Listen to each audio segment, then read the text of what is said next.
what's going on? What's going on? Welcome back to the channel. As always, make sure that you lot are smashing up the likes. Make sure that you're leaving your comments in here below. Let me know what you think about my thoughts, people. You know what I'm saying? But let's get straight into it, man, because once again, CEX boys could not help themselves, blood. Yeah? Once again, CEX boys had to come and help us with players that are surplus to requirements. Yeah? Let me just read you a little something about Arsenal since 2019-2020 when it comes to us and them and this little relationship that we've got going on financially right now. Yeah? 2019-2020, David Luiz. 2020-2021, Willian. 21-22, nobody. 22-23, Jorginho. 23-24, that seahorse. I'm not going to say his name, blood. You don't know who I'm talking about. Yeah? 24-25, Razzle Dazzle. Yeah? And then 25-26, Kepa and Noni Madueke. Yeah? Noni Madueke. After all this cooking that these lot like to do about our players, your players are so bad, your players are so shit. No club is going to want these guys, bro. You give them these long-term contracts, no one's going to be able to shift them and that. Yeah? Oh, how do Chelsea spend all this money? I know how we fucking spend all this money, blood. You keep funding us, yeah? You can't help yourself but keep funding us. Whenever we need to just get on the blower for emergency funds, just call Mikel, yeah? Super Mick knows what he wants, right? He's probably in board meetings right now with our guys talking about what reject he can take next summer, yeah? Because he has a real obsession with Chelsea players that are on the downward spiral, blood. Yeah? I don't know what this manager's obsession is with trying to revive people and save people's career from Chelsea. Yeah? It's like he gets rocky, you know? Man gets rocky with the thought of it, bro. You know what I mean? And I ain't even saying pause on that one because it's true, blood. It's true. Yeah? This guy loves Chelsea players, bro. I don't know what it is about Chelsea players that he loves so much, but he absolutely loves dashing money towards our way, bruv. You know what I'm saying? And first of all, we got the Here We Go yesterday from Fabrizio. You know what I'm saying? We got the bomber as well from Ornstein shortly after. 52 million deal for Noni Madueke, bro. When I had guys in my group chat telling me, oh, we ain't going to get more than 35 for this guy. Don't you know that we're the best-selling club in the world? It's not even in the Prem, in the world, bro. Yeah? No one's made more money than us this past decade when it comes to sales and that, right? We know how to bring money into this club. That's why we spend so much money. It hasn't always been spent correctly, but we know how to sell, right? Getting what, like 12 million, 14 million for Bashir Humphreys. Never made a single senior debut for us. We got Omari Hutchinson for free. We flipped this guy for over 20 million profit, yeah? Noni, nearly 30 million profit for this guy. And he hasn't really kicked on in the development, bro. You know what I'm saying? Yeah? This signing of Madueke right now can go two ways for Arsenal. Yeah? Two ways for Arsenal. But before I even speak about that, let me talk about what I think of him as a player and what they should be using him as. Because I got a lot of people trying to come for me right now talking about, oh, you're being so shameless. You love this guy. You love Noni. You're Noni's biggest fan. Listen, I've been rattling so many Arsenal fans in the group chats that I'm in, because they know how I've been bigging man up in terms of his directness, right? But they all know that I've never ever said this guy's end product is great. He should be starting for Chelsea. He should be starting for a top 6 side. I've always said with Noni, I've got a lot of time for Noni. I remember when he first came, I've still got a tweet, and all these tweets are going to stay up. All the tweets of me bigging up Noni are going to stay up because he was playing well at the time and I could see certain things, right? I criticised him when I criticised him when it was right to, and I praised him when it was right to, right? But when he came in, you know, in the season with Potter and that, it was Vivell that brought this guy in. He was very raw. Very raw. I'm talking about run past the man and kick it into the side netting, bro. Right? But one thing that was quite refreshing to watch with Noni's game was how he likes to run past people. Because I feel like football in this day and age, we're getting more wingers that are direct, to be fair. The new ones that are coming up like Quenda and the Estevals and that, you know, Due, you know, we got KK and that. These guys are quite direct, right? But we went through a phase in football where a lot of wingers like to cut in and, you know, go backwards and they're not really trying to take on their man. That's boring to me. Because as a touchline winger, your number one goal is to make sure that the fullback hates you at the end of the game, right? You need to make sure that your fullback hates you when he's walking off that pitch, where he can't even catch his breath because you've been cooking my man, yeah. And that's exactly what I was seeing Noni doing. I was seeing someone who's actually willing to take on their man, but the end product is the thing that I kept saying he needs to improve, because once he gets that on lock, he'll be a fucking serious, dangerous player because he knows at least how to run past someone. He's got the pace and the power to handle the Prem. He might not be the most technical guy. He might not be the cleanest in link up and that. But in terms of having him as a backup, if you've got a Saka there, or if you've got Olise ahead of him, because we were linked to Olise, we nearly got Olise, right? I would have been calm with that, yeah? But the problem that I've had with Noni is that I don't feel like he's kicked on from the season that he had with Poch, you know? Because initially with Poch, he started the season off where he wasn't really in the team. He got caught in libs and that, out clubbing and whatnot, right? He picked up a few injuries. There was a few concerns around his attitude and his application, you know? But then later on in the season, he started to get more opportunities. I'll see him coming off the bench hungry, scoring goals in the cup competitions. Pretty sure he did it in the league as well, yeah? He scored very good goals against Luton, against Sheffield, yeah?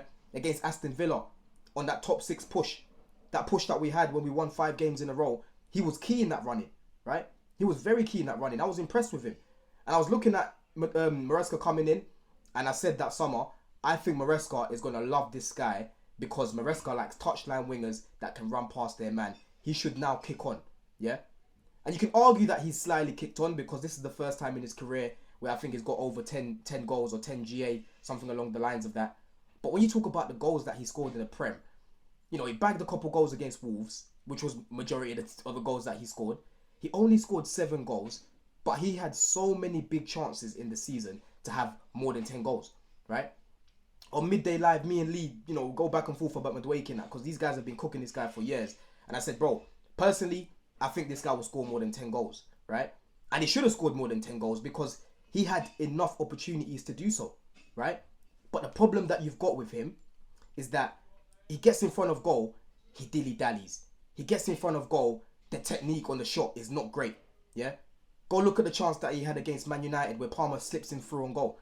That should be business as usual with your eyes closed, right? That should be business as usual with your eyes closed. I can think of the Palace game when we played Palace at home. He gets 2 big chances in the first half. We should have been cruising away from Palace.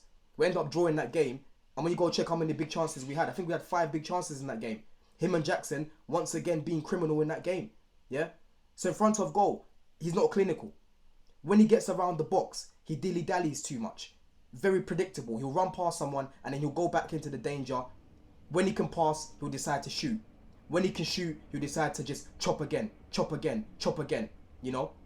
It kind of looks like his crossing was improving. You know, that back post cross that Saka likes to do. Noni's done it a couple times this season. I think he's got like 2 or 3 assists where he's done that. So that side of his game looked like it was improving, right? But again, I didn't really see that enough. And in terms of his crossing, he's just not really much of a facilitator. You know what I'm saying? I look at him more as a goal scoring winger.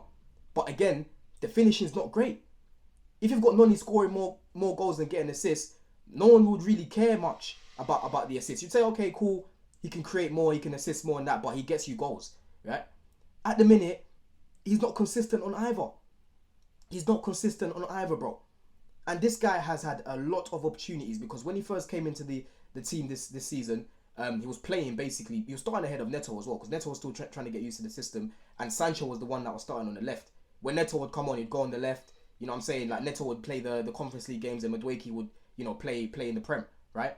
But I don't really think that helped this guy because watching his game this year, it kind of felt like he got complacent, you know? He's looking around him, Neto's getting used to the system. Obviously, Mudryk ain't even a right winger, but he's not available. Sancho was mainly being used on the left. Tyreek George is nowhere to be seen. So there was no one really there that was pushing this guy, right?